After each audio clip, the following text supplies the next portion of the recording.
Namaskar. The life of Swami Vivekananda by his Eastern and Western disciples. Part 2. Second visit to America. Part 2. America का दूसरा भ्रमण भाग 2 episode 1।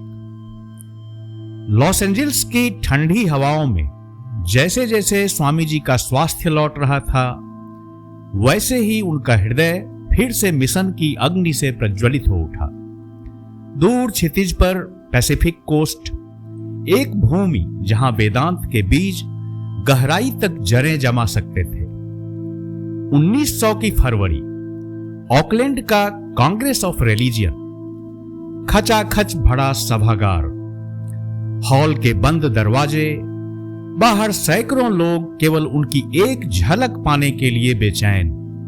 और विषय था आधुनिक विश्व पर हिंदू धर्म के दावे। शब्द नहीं, जैसे शक्ति की धारा बह रही हो और भीड़ में हर हृदय को छू रही हो। रेवरेंड मिल्स की आंखों में श्रद्धा थी। हमारे विश्वविद्यालयों के बड़े प्रोफेसरों से भी ऊंचा और महान यह बौद्धिक व्यक्तित्व था। फिर मार्च और अप्रैल, व्याख्यानों की अविरल धारा, जीवन और मृत्यु के नियम, मोक्ष का मार्ग, भारत की परंपराएं, कला, विज्ञान और महान आदर्श। हर शब्द पश्चिमी चेतना में भारत की आत्मा का दीप प्रज्वलित करता हुआ। टर्क स्ट्रीट का उनका निवास, ध्यान की शिक्षा, अद्वैत का अमृत और वह अमिट उद्घोष कि मनुष्य स्वयं में ईश्वर है। 8 अप्रैल, अंतिम व्याख्यान, जैसे किसी पर्व की समाप्ति। पाप नहीं, केवल एक भ्रम, यह सोचना कि तुम पापी हो। उन्होंने अतीत की भूलों को सम्मान दिया और इंद्रियों के बंधन को तोड़ने का आह्वान किया। यह केवल भाषणों की श्रृंखला नहीं थी, यह एक आध्यात्मिक क्रांति थी जिसने सैकड़ों जीवनों की दिशा और पश्चिम की आत्मा दोनों को हमेशा के लिए बदल दिया। स्वामी विवेकानंद की अद्भुत जीवन यात्रा का हिस्सा बनने के लिए इस भाग को अंत तक सुने। अगर आपको यह प्रयास अच्छा लगे तो कृपया लाइक, कमेंट और हमारे चैनल को सब्सक्राइब करें। जय स्वामी विवेकानंद। स्वामी जी की सेहत जब लॉस एंजल्स में धीरे धीरे सुधरने लगी तो उन्होंने अपने कार्य और मिशन को और दूर तक फैलाने के बारे में सोचना शुरू किया। उन्होंने अनुभव किया कि पैसिफिक कोस्ट वेदांत के आदर्शों को अपनाने के लिए एक उपजाऊ भूमि है। वास्तव में दिसंबर 1899 के अंतिम दिनों में ही वे सैन फ्रांसिस्को में व्याख्यान देने की योजना पर विचार करने लगे थे और समय समय पर उन्होंने इस विषय में अपने निकटतम मित्रों से चर्चा की, विशेष रूप से श्रीमती हैंसब्रू से। हालांकि कोई ठोस योजना नहीं बनी थी, लेकिन मानव उत्तर की ओर अपने संदेश को फैलाने की आवश्यकता को स्वयं समय ने रेखांकित किया। तभी ओकलैंड की फर्स्ट यूनिटेरियन चर्च में होने वाले कांग्रेस ऑफ रिलीजियन के आयोजक रेवरेंड बेंजामिन फेमिल्स का निमंत्रण पत्र आया। वे चाहते थे कि स्वामी जी 25 फरवरी को इस सम्मेलन में बोलें। ऑकलैंड सैन फ्रांसिस्को के सामने खाड़ी के उस पार स्थित है। स्वामी जी ने यह निमंत्रण स्वीकार कर लिया और साथ ही यह भी निश्चय किया कि वे सैन फ्रांसिस्को में स्वतंत्र रूप से कार्य करेंगे। श्रीमती हैंसब्रू उनके आगे आने वाले कार्यों के लिए पहले ही पहुंच गई और उन्होंने स्वामी जी के रहने की व्यवस्था pine street home of truth में की, जो शहर के 2 होम्स में से एक था। साथ ही उन्होंने उनके पहले व्याख्यान की तैयारी भी की। इस प्रकार जब स्वामी जी 22 फरवरी की शाम को सैन फ्रांसिस्को पहुंचे तो उन्होंने उत्तरी कैलिफोर्निया में भी वही शैली अपनाई, पूरी तरह स्वतंत्र रूप से, बिना किसी बाह्य प्रबंधन या सहायता के। 23 फरवरी की शाम गोल्डन गेट हॉल में उनका पहला व्याख्यान हुआ, जिसका शीर्षक था एक सार्वभौमिक धर्म का आदर्श। The ideal of a universal religion. हालांकि स्वामी जी की उपस्थिति इस क्षेत्र में व्यापक रूप से तब जानी गई जब 2 दिन बाद उन्होंने ऑकलैंड में कांग्रेस ऑफ रिलीजियन में अपना ऐतिहासिक भाषण दिया।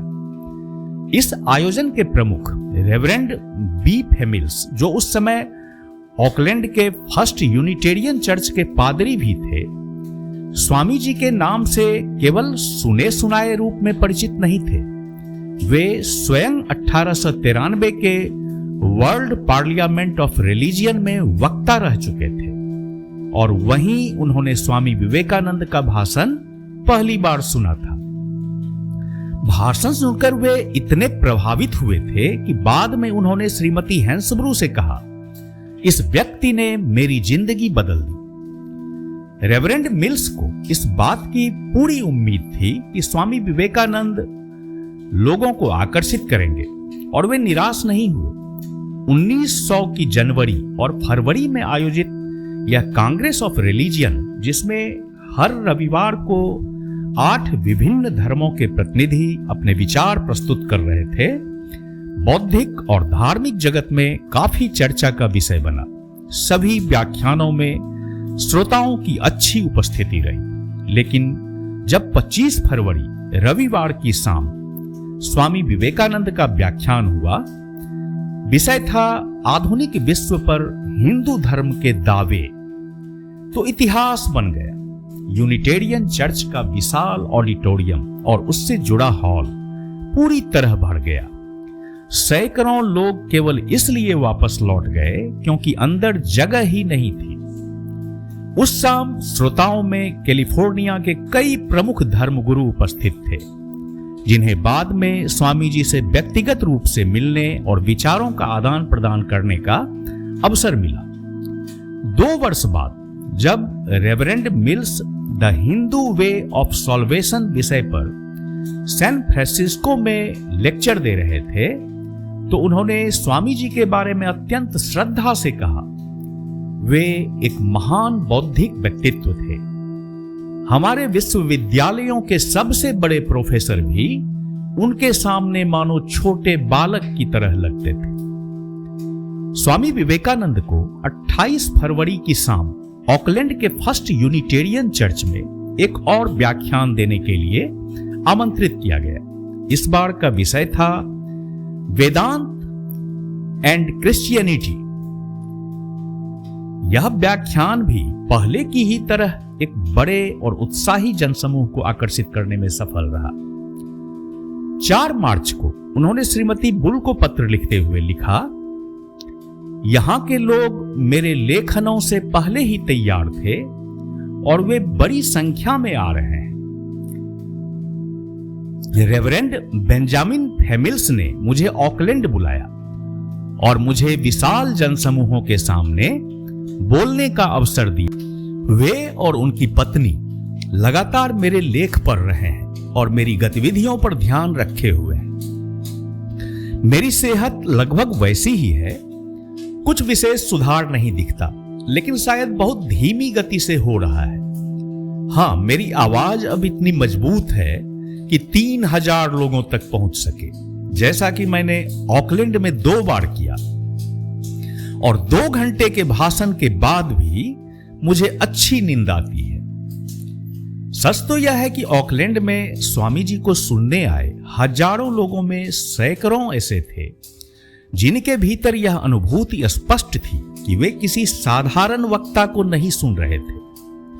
ऐसे ही एक श्रोता श्री थॉमस एलन थे। 28 फरवरी की रात व्याख्यान सुनकर जब वे घर लौटे तो उन्होंने अपनी आश्चर्यचकित पत्नी से कहा, मैं अभी किसी मनुष्य को नहीं, एक ईश्वर को सुनकर आया हूं। उस दिन के बाद वे एक समर्पित वेदांती बन गए।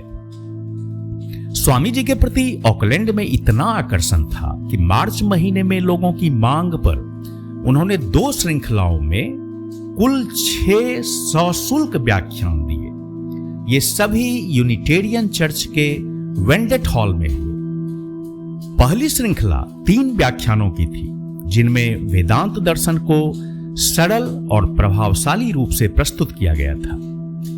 जीवन और मृत्यु के नियम 7 मार्च, वास्तविकता और उसकी छाया 8 मार्च, मोक्ष का मार्ग 12 मार्च। इनमें से पहला व्याख्यान ऑकलैंड के धार्मिक समुदाय में एक हलचल पैदा कर गया, क्योंकि स्वामी जी ने उसमें कहा था, स्वर्ग कैसे जाया जाए यह नहीं, बल्कि हिंदू की खोज यह है कि स्वर्ग जाना कैसे बंद किया जाए। यह विचार ईसाई परंपरा के लिए पूर्णतः नया था। अगले दिन अखबारों की सुर्खी थी, स्वामी विवेकानंद ने ऑकलैंड वासियों को सोचने पर मजबूर कर दिया है।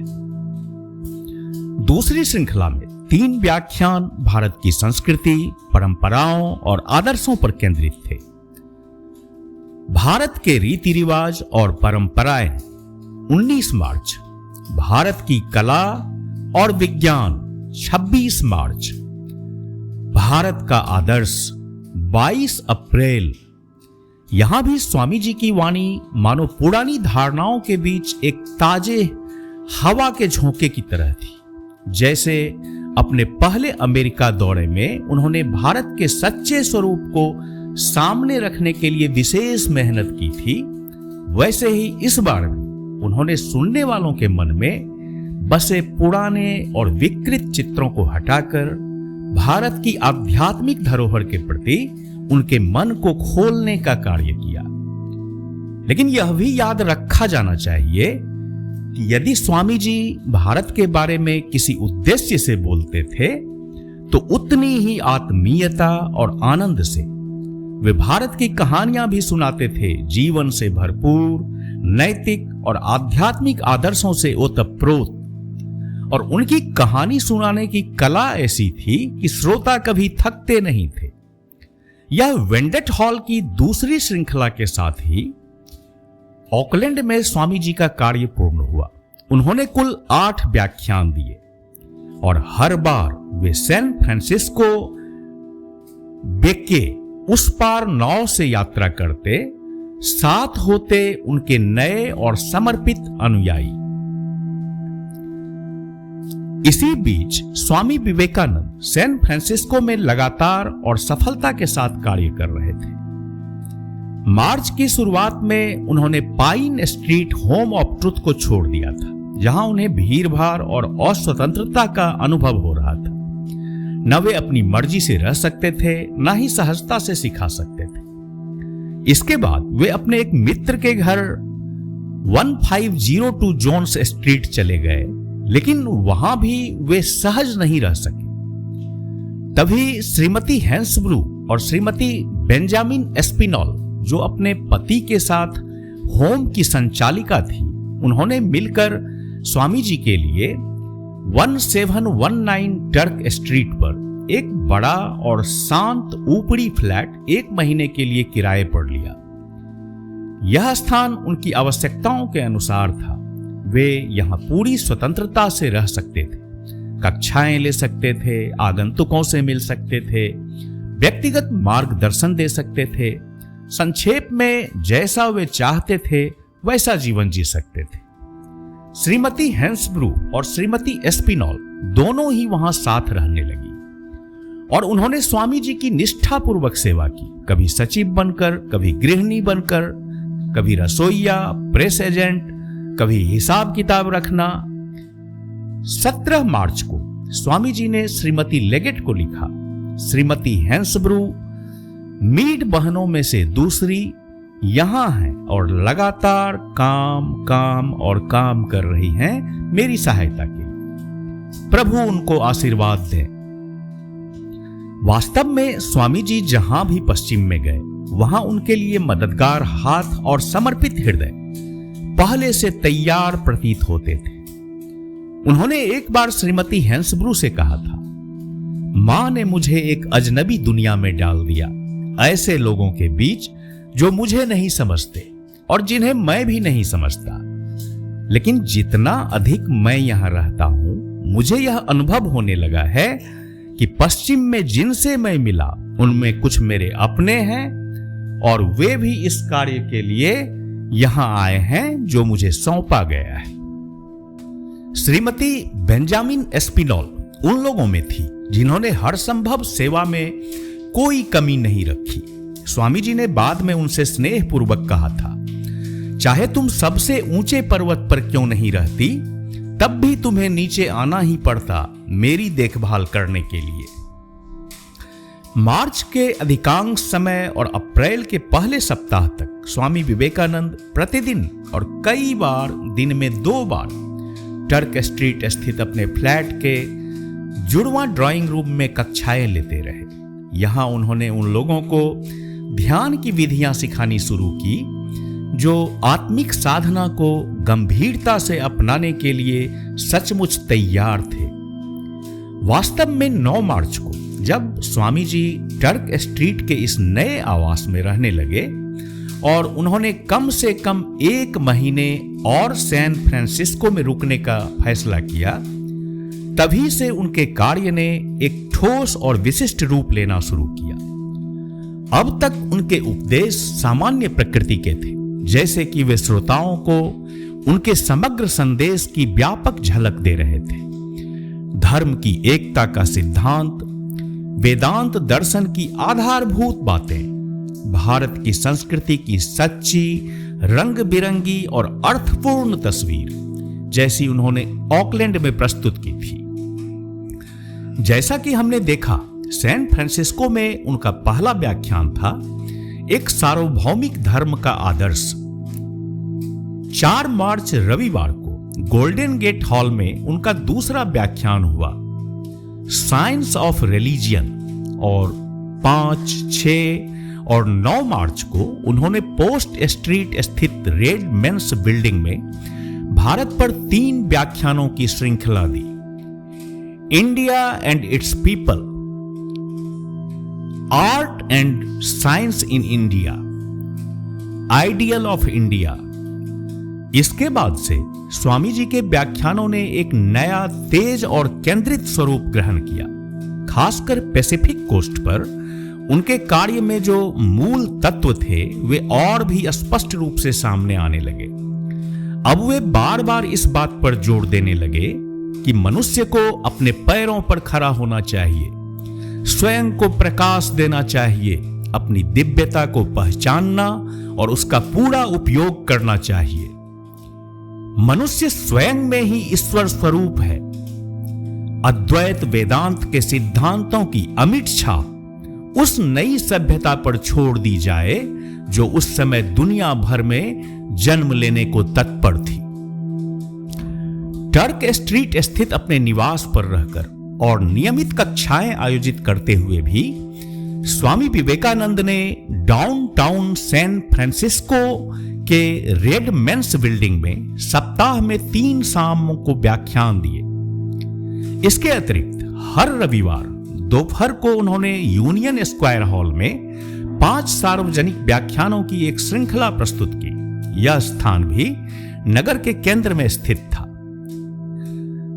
व्याख्यानों के विषय थे ईसा मसीह का विश्व को संदेश 11 मार्च, बुद्ध का विश्व को संदेश 18 मार्च, मुहम्मद 25 मार्च, कृष्ण और उनका संदेश 1 अप्रैल, क्या वेदांत भविष्य का धर्म है 8 अप्रैल।